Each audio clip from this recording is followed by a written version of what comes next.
New England journal of medicine रे प्रकाशित सद्यतम अध्ययन रे डाक्तर माने एक चिंताजनक मामलार खुलासा करिसेंती।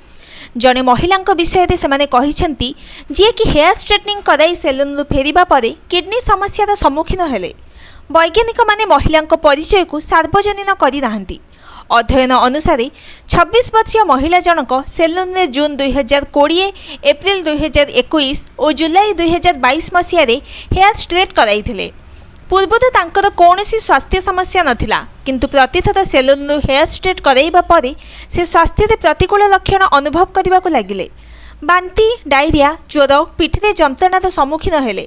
हेयर स्ट्रेटनिंग समय रे तांको खपुरी रे जलापोड़ा होइथिला। मुंडरे अल्सर मध्य हेला। परीक्षारू डाक्टर जानिबाको पाइले तांको रक्त रे क्रिएटिनाइन स्तर अधिक हेबारु किडनी रे समस्या उपजिछि।